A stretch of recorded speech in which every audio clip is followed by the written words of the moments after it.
Hey, what's up, peeps? Dígalo mío. Sit down and take a seat. Que lo que siéntate. Lawrence and beyond. What's going on? What is really going on? On today's episode, hosting like always, Majimbe. Let's go. And today I have a special guest, LoneSol. What's good, man? Dímelo. And how you been, bro? What brings you right here to Elviews, man? Nah, I always like fucked with like podcasts and shit because it's like a good opportunity to like pick people's brains on like topics and it's like no filter. Like they don't have to keep a persona up for that shit. And for me, I'm always like, I'm a loner. Yeah. So I'm always chilling by myself, so I have no filter no matter what. So it's hard, it's difficult to have filters when you're not around people. Yeah, like there's no wall to bounce you. Those. Yeah, you're just tossing. Yeah, like tossing. True. But. And tell the viewers and the listeners a little bit about yourself. I am a jazz R&B musicianist. I play saxophone, but I am a Lawrence native. Grew up in Lawrence. Lived in Park Street. Lived north. Lived south. I went to Lawrence High School as well. Back when we had PFA, the academies and all that. Yeah. So that's where I started to play music, because I was always an angry kid. Yeah. But like once I started playing music, it calmed me down. I had something like I could do by myself. There's no one else that could tell me, like I can't do whatever. Like it's music. You can't like restrict music when it comes to it. Can't. And speaking about your adolescent age, were you part of the generation that had music class? Because I know I did until 4th grade, then they canceled it. I don't know. It might be just me because I didn't have like any music thing before high school. I didn't have any 4th grade music teacher or anything like that. Okay. I mean, but like besides just like listening to like music from like the little radio like sets that my parents had, but other than that, I didn't have any like prior music. So it wasn't around high school you got into playing the sax. Yeah. What was it, a program? How did it was PFA is like performing in fine arts. So they had dance, music, theater, all that stuff, along with the basic classes in math, science, and all that. Yeah. But for me, they had us just like try out each class, and then like just pick whichever one you want to stick with. I stuck with music, and I was rebellious. Not like destructive, but like I would do the homework, but I'm like, I don't care if the teacher gets the homework back from me. Like I'm doing it in my head. I did it. And that's it. So I was like, I didn't care about anything, but it was just my music teacher. She just pushed me, Miss V. They just like stuck with me through all my bullshit. Yeah. I tried doing drumline. She told me I have to get my grades up if I were to do drumline. I'm like, okay, let me stick with it. Let me try. What's drumline? Drumline is a snare, bass drum. Yeah, like the pep rally. All the pep rallies. They're just doing all. And I just like stuck with it. I don't know. It's like it was for me to challenge myself rather than to like compare my progress to anyone else's. Like you can compare your progress like in math. Like okay, you got this much percent compared to everyone else. But with music, it's just independent. No matter what, like you could be next to people. They could be doing. Let's say if other people play the saxophone. No matter what, it's dependent on their skill compared to how they work. But they are bad math people and bad saxophone players. It's true. It's true. But the only way they could get better is to compare themselves to what they are now. But like with math, there's like it's already structured. It's always set. Yeah, that is true, because I was curious, because you're saxophone players. That means you do a lot of breathing control. Yeah. And with that being said, everybody's different. Everybody has different lungs. I had asthma when I oh my God. I had asthma when I started. Like I would like get asthma attacks like at 12 at night. Get rushed to emergency room. Yeah, it used to be bad, but like because of saxophone, it's the same as like learning how to swim. It gets your lungs going. Like, so you got stronger. I got my lungs like they got stronger. They're also like preventative preventative inhalers as well, but like it's just me trying to just get better.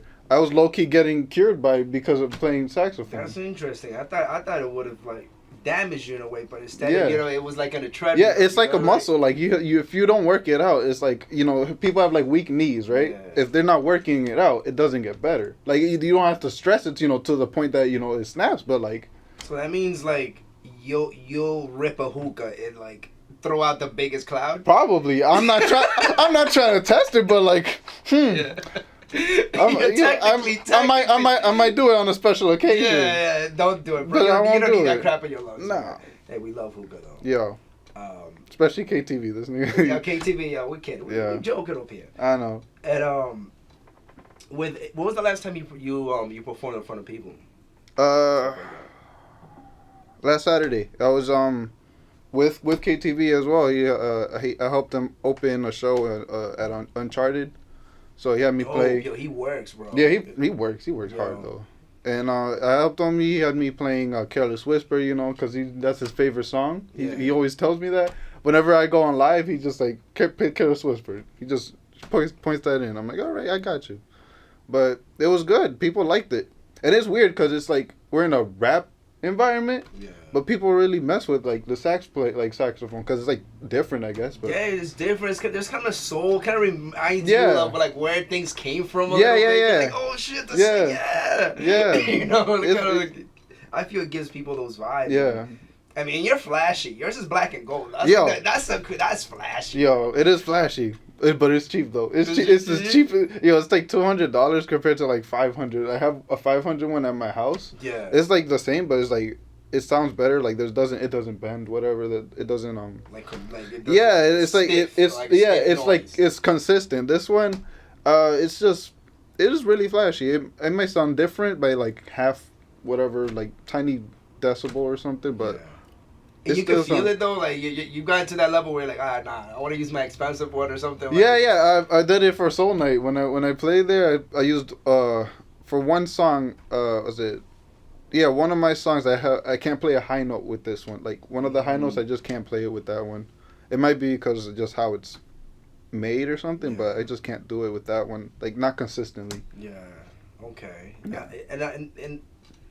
And wow, I mean, like you started doing this PFA. How did you convince your parents to even like buy you an instrument? Because that's big. Yeah, it's when I went to college for it.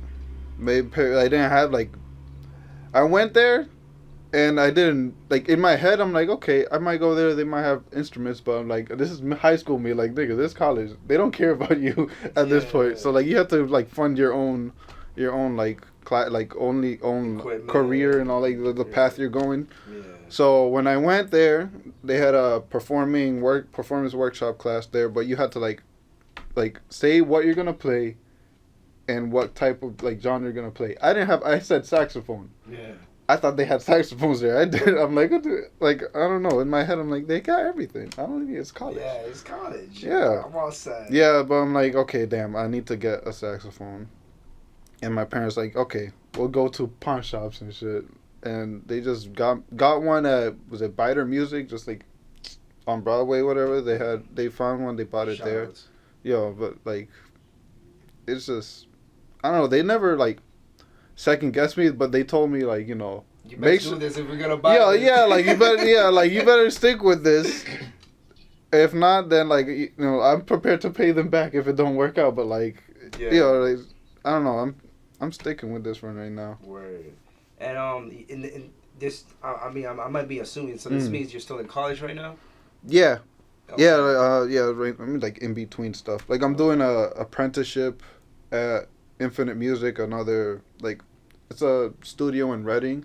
Yeah. But I'm doing an apprenticeship there, learning how to record for other people. That way, I could just go to Boston or just internship one of their music studios there. It'll be very useful. I mean, like, you could basically just create little snippets for people. Yeah, I did that over there. Yeah, one of the dudes over there. He was like, yo, I have this track. I just want you to go off on it. I'm like, because they heard me practicing on my shit. Like, I would bring all my equipment, got my room, and I just start like freaking tweaking stuff, and then the mentor will come in. He's like, oh, how's it going? Whatever. Oh, try this, whatever. But then they hear me by myself, just like ripping, just going off, and shit. And he's like, yo, I want you on this shit. Just like go off. And he had me doing overdubs and all that. So he's like, yo, you brought it to a whole level that I didn't even think of. In my head, I'm like, yo, I'm just playing. Yeah, you're just playing and stuff like that, and you feel like your background has influenced the way that your new take to saxophone player. Because I won't take you as the original strict saxophone player. You know what I mean? You're coming from Lawrence. Yeah. You got some seasoning. You got some flavor. Yeah. Like I listen to a lot of rap. Like I listen more to like rap and R&B more than like jazz music. Yeah. But like when I do, it's always like something I could challenge myself to. Like, you know how rappers, they listen to like Tech 9 if they want to get better. Like they have to like push themselves. They practice with that and get whatever words they can, and then after they can, you know, apply those same techniques to the songs they're making. Yeah. It's the same way for me. Like I listen. There's one song called Giant Steps by John Coltrane. That's the hardest song in the world. I don't know any other ones, but that's like, it fluctuates a lot. Yeah, you know there's scales, right? This says you skip 5 like to the fifth note every 2 seconds. So it's just there. It's like it changes keys. Like, you know, imagine a piano player just like playing like notes and all that. It's just, it sounds like crazy, but it's just like, just so many different like, it's like some, at the same time. He'll go up here, he'll go down here. I don't know what kind of blended with the middle note, with the higher note. Yeah, like what the hell? They call it the circle of fifths, right? Like I don't know. They have a circle, right, and then they have all the notes in one thing, and you go to the 5th one, and you just keep going like that until you go all the way around again. That's how that song is. That's wild. So it's just ridiculous. So it's basically a whole bunch of like notes that kind of make a circle. Yeah. He's just putting a pattern in, and then until it reaches back to the same one that he goes back to. That's like, dope. And do you know music writing notes? You know that stuff when I was in they taught us in high school, you know, how to read the music, the sheet music. I wrote on like the app, whatever it's called, MuseScore or whatever. But like I used to make it up, like just to press play, hear how it sounds. Yeah. But most of the stuff is just me structuring different patterns together. Like I could write it down, but it'll take a while for me. Like I haven't practiced like notation and all that stuff yet. But like I know enough to like teach someone about it, but not exactly be the expert of it. And so whenever you're creating music, you go strictly off memory. You don't go off of like, all right, I did this note, boom, boom, let me write this down. Yeah. No, there's one song that like I know by heart, like it's called one song of mine. It's called Event Horizon. It's just like one that is not on the album, but like I know that one front to back because of just how I played it. Yeah. Just like if you know it, like, but by making it the first time, like it just sticks with you. Like it's like trying to melodic. It's melodic. If you can like I remember every like movement over it. Yeah.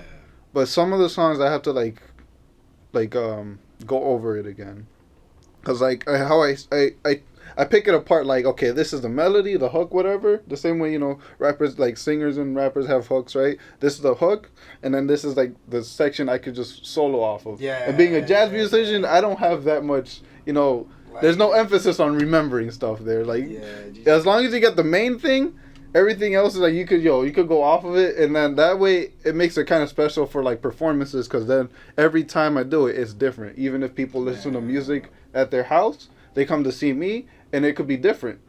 Either way, like I could just play a different do a different take of the same song. You know what I caught that from? I started noticing that, like, as a listener. Yeah. When like bachateros, they used to do the track. I don't know when they went for their solos. It's like going ham. Yeah. And the solo, even when you listen to them live, they change it up. Yeah. So I'm like, okay, we just got this recorded solo, but this guy's actually performing. He's just going off. Yeah, and they could extend it however how long they want it. Yeah, it's crazy. Like that's like how music is too, because it's not structured. It's like it's not a dead thing to be set on. And how would you suggest people to get into not only the sax but like into instruments in general, because I feel it's a little rare. Yeah, it is in our parts. I mean, I could name like one artist group called Too Many Zoos, because that's how I started like listening, like, because they call it brass house, so it sounds like EDM music, but it's legit just a baritone saxophone, the big one, and a trumpet player, and a dude with just like a bass drum. He has a bass drum, but like a cowbell heel, a bunch of like tiny. Yeah, it's all decked out, so he's just making beats off of it, and they would just like make EDM music, but with just instruments. And I'd say, I mean, it's not, I don't know. When people think instrumentation, they think old. Like they think instruments, they think it has to be old music, but like we could do new music. There's a dude called Christian Scott Atunde Ajawa. It's a long ass name, but like he does like cultural music. Like he shifts from New Orleans to like, you know, some African, you know, tribe music to like, you know, he puts in some Chinese.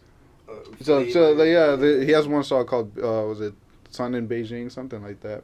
But it switches a lot, and I just listen to that one, Too Many Zoos, Christian Scott, and I just, you know, listen in between there, and I just go off of it.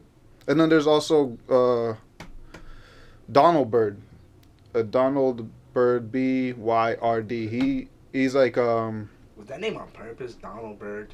Yeah, I don't know. I think so. I'm starting to think so. Like, yeah, this Donald Byrd, really, bro? Yeah, but he that dude, he had some like 80s like pump, like boom, dun, okay. I don't know. I think I get the vibe. Yeah, it's just like he had 3 songs called was it Dominoes? It's all chill. Like you have to experiment with that, and then, you know, you could chill off of it, and then that way you could just listen to music. You don't have to worry about. You could like do whatever you have to while listening to that, and you listen to every note. So basically, that's like a nice foundation to start about to get you going. That's interesting. And it doesn't have to be like you could jump from that to whatever you want too. Like you could listen to straight instrumental music and go straight to like freaking Mobb Deep or something. It doesn't. How many times a week do you practice, just so you can make sure that you know what you're doing? Or I at least do like a good hour every day. Cause like now I have my music, so I just practice that. Maybe you ever heard Amy Winehouse, Mr. Magic? Probably. Yeah. I'm not good with the names, but I've heard a lot of her music. Yeah. But that one, she named she sampled that from like original like saxophone player. His name is Grover Washington Jr. and he made the hook was the same as hers. Like she just added words to it. So that's how simple it is. Like you could, if you put words to it, it's like it's natural. It's just the music is just without words, so people like don't have to. They don't have to like try to memorize it or anything. I mean, when I'm listening to instrumentals, I get it. There's some sort of boo boo boo. You're like, just go with it. Like people like they could just like riff. They could start their own freestyle at home and shit, just listening to music. Yo, it's true. Just listen to instrumental music and you just make up whatever words. Something gets on your nerves today. Start like listen to that and just start yelling about it. Yeah, and you were talking about your music. Mm-hmm. I mean, what's the name of your album that's out right now? I have 2. I have the Breath album. That was my first album, and I have the Solstice. I released that one June 24th. It's out now on everything. Although both albums are on everything, but the second one I really like that one because I pushed myself. Like I went from to like I got experimental with the recording of it. I did some overdubs. I have 2 different melodies on one song. So it's like two different takes. It's like if you hear it. And you sit down and we're like, all right, I'm gonna put this one. I'm gonna put this one. I'm gonna do this one, and it's like one song is just like 2 saxophone players just going at it, like just battling. I call it fighting the shade because for me it's just like. You're positive, right? But then there's always that little mind at the back of your head. So that second melody, it has a lot of reverb, so it's just like echoing behind the main melody. So it's just there, like you're just fighting the shade. You're trying to be positive, right? But no matter what, there's like that little noise, no matter what. Like okay, and sometimes it does coincide. Like there's some points where the the notes match in the whole song. Yeah, so like sometimes you are in sync, and sometimes you're not. Yeah. So like there's that, and then have another song called Refraction in the Solstice album. That's the last song, I think. But that one it's like a hype song. Like it's like it gets you like jumping at the club. Like if you put words to it. Yeah. Yo, it gets anyone hyped. It's like a mambo. Like yeah. It starts off with just the drum. Okay. And then it sounds like a giant like hype like. But how do you get the other instruments involved into your music? Like, cause I know. Well, I have like everything's like Ableton, but I just like listen. Do you just? I mean, excuse me. Do you just record your saxophone play, then you just go to a music program and add the other noises, or do you go to other instrument people and you guys? No, everything has been me so far. Just me from doing on Ableton. I have a keyboard at home too, so I do the like chords and all that, all the chord progressions, like the switches and all that. Yeah, maybe like later on I might go, to find other people. Like I know Smooth Keys, he's pretty good, and I might like hit him up for some stuff when I have a set like song that like I know he would go in on. Yeah. And then Wes too, like Wes plays guitar. This dude. Yo, Wes is that he's always ripping online and stuff like that. Yeah, every time I'm like, damn, he's putting me to shame because I don't put that much videos out too. Yeah, bro. I feel like you get the craziest clout, bro. You Yeah. just wear literally like a white button up and just start going. have a fan blowing every time and just riff, bro. Just when you go ham, I'm pretty sure. I'm gonna go to the beach on my day off and just fucking open shirt and go ham, bro. Like jokes aside, I'll go ahead. But like enough with the stereotyping. But I feel like you have to get your work out there sometimes because not everybody knows, And one of the things I figured out, I thought I was being annoying, consistently posting my content out there or what I want to do. Yeah, but if I didn't get like that do that, I would have had nobody, reaching out for me. I wouldn't have anybody wanting to just work. like how I would reach out for you. Yeah, I wouldn't have any of that if I didn't post my things out there.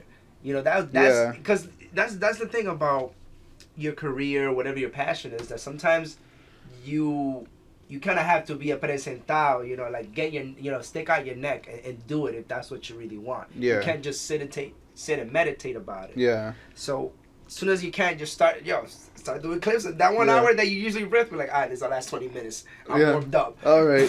just me doing improvisation and shit by myself. Just once in a blue, I would love to push that. I find that very interesting. Not a lot of people are really hooking up to the sax. Mm-hmm. And I feel like a lot of the other musicians, like you said, you worked with KTV and stuff like that. You brought you the set.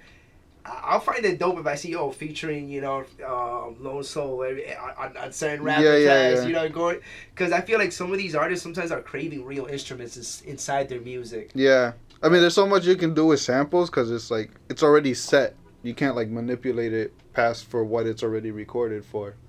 But when I sampled for the other guy at my music studio that I interned at, he just told me what he needed, and I just I worked with him on it, and it's like he got the most out of me with that. Like he told me he could do like 5,000 things with it. Like that's crazy. It's like it kind of feels good saying somebody played it for real. Yeah. Like, and it gives power to the people like who aren't used to like directing and stuff like that. Like they know what they want to hear, but like it helps them develop a way to like communicate what they want as well. Yeah, that's good practice. Even on the person using the instrument, because instead of being on that, let's say you're working on your music daily grind, listening to different notes, like, hey, oh snap, like now music, people that play instruments could really collab with anybody. Yeah, that's a whole different experience, especially if you're learning how to getting better at recording. and stuff like that. It's very healthy, you know. Yeah. You definitely got to get out there, man. Yeah, I do. It's dope. It does, and it helps people learn instruments. That's another way you can learn an instrument. You don't have to play it, but if you see someone else play, it's like, oh, I see how they're doing it. So there's like, you know, you can learn by visually as well, instead of having to, you know, dedicate the time to it. A little bit though. Yeah, a little bit. You, I'll pick it up. And be like, yeah, you pick it up. Yo, you be squeaking. Yeah. Cause yo, I got lightheaded when I started. Yo, I would be in my house and shit. I just get lightheaded, and I'm like, okay, this is crazy. Tough. It's tough.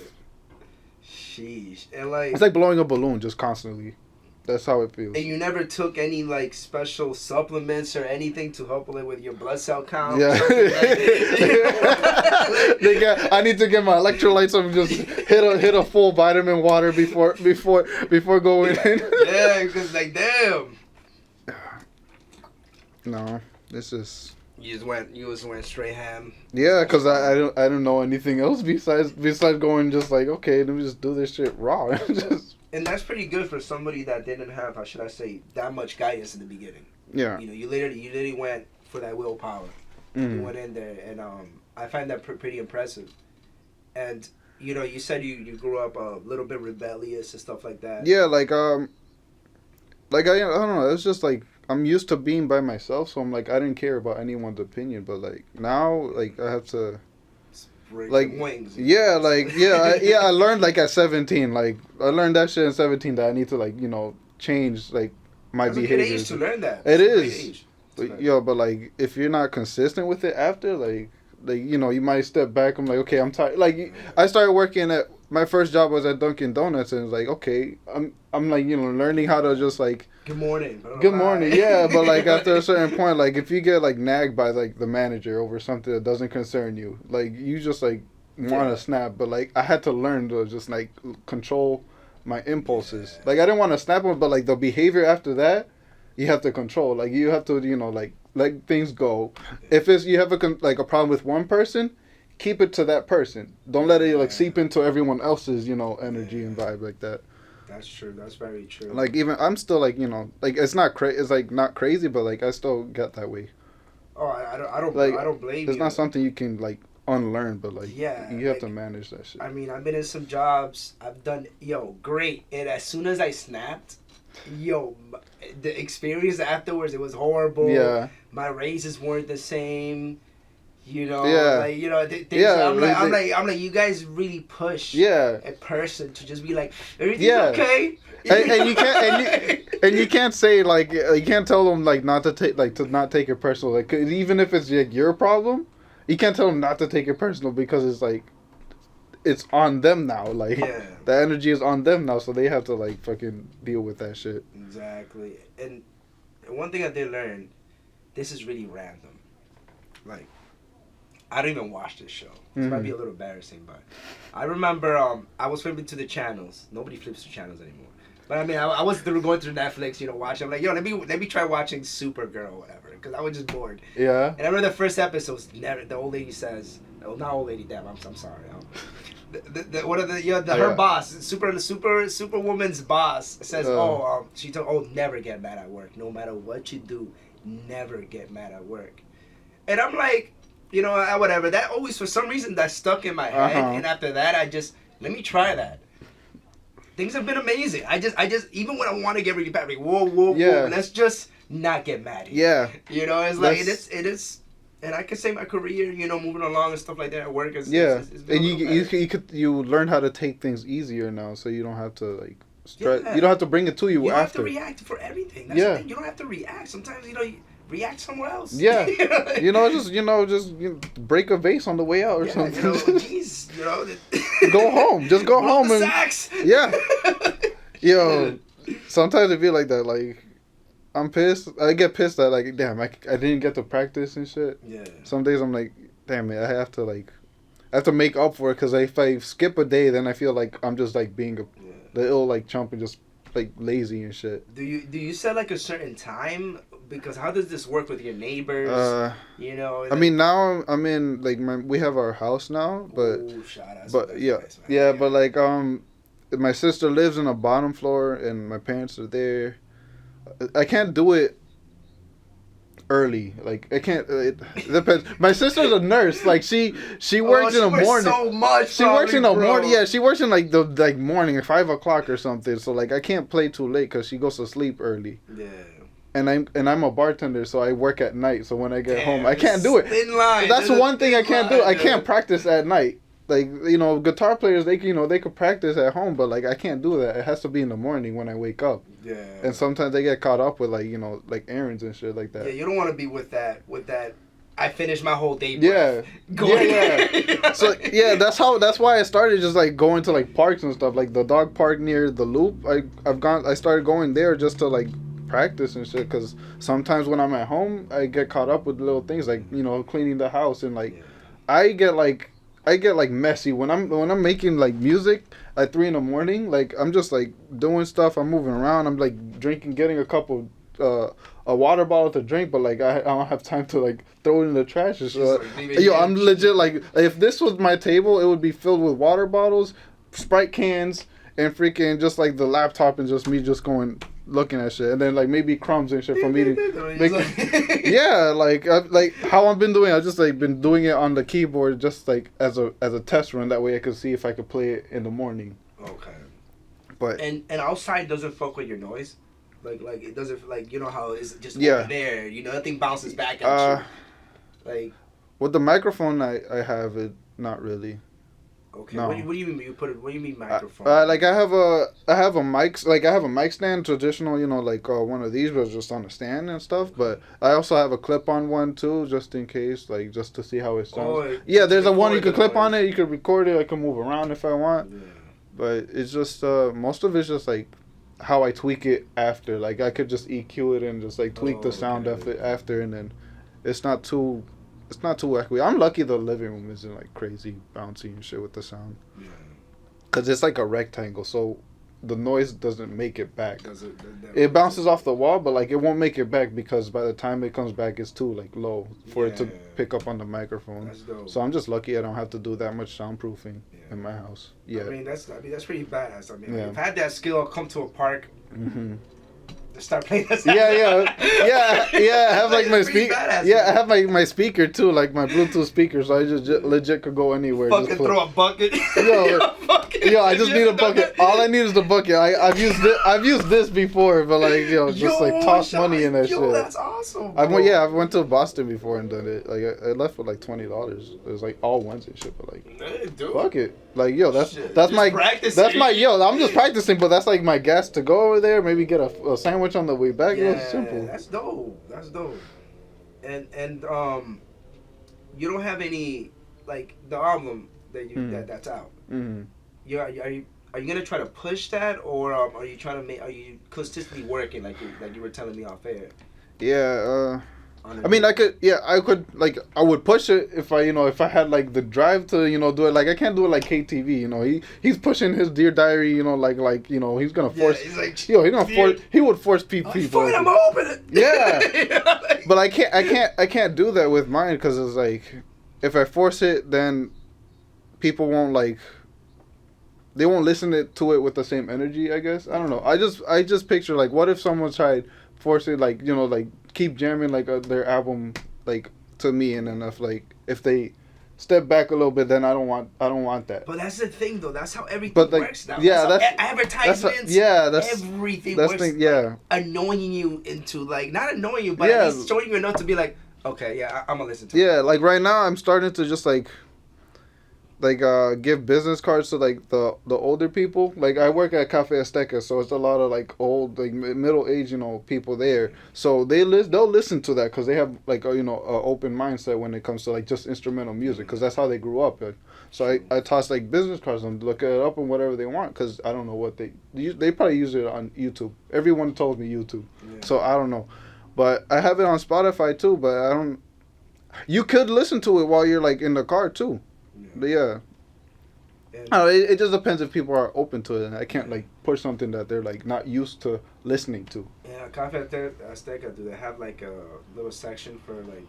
If you want to go I've done it. Like if it's slow, like if it's like all the drinks are out, because I bartend too, so I'm like all the drinks are done.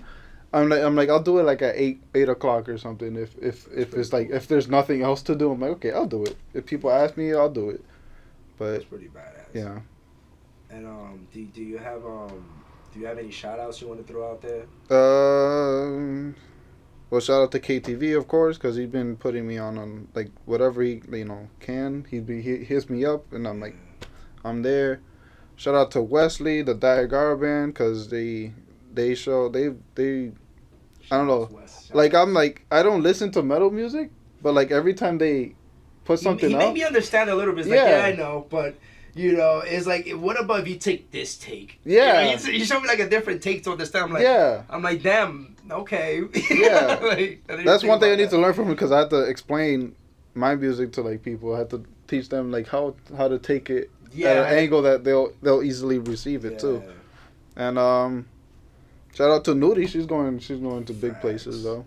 And and I'm in a rock band too called Seawolf as well. You're in a rock band right now? I'm in a rock band as well, yeah. So they have me playing. I'm the lead guitarist, but I play saxophone. So I'm like doing the lead role on it, and we're playing at the Tip in Lowell, August 3rd. I don't know if you Okay. I'll share. I'll put it on Instagram. You can follow me on Instagram as well. LoneSol,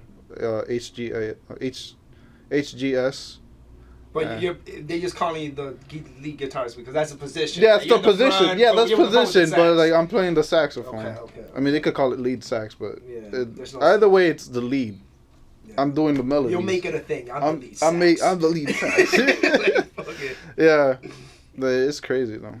That's what's up. So is it being August 3rd in Lowell? August 3rd in Lowell at the Tip. I don't know if it has an actual like thing on Google Maps or anything, but I'll share it on my Instagram as well. The Tip is nice. I had other couple friends performing and stuff like that. Yeah.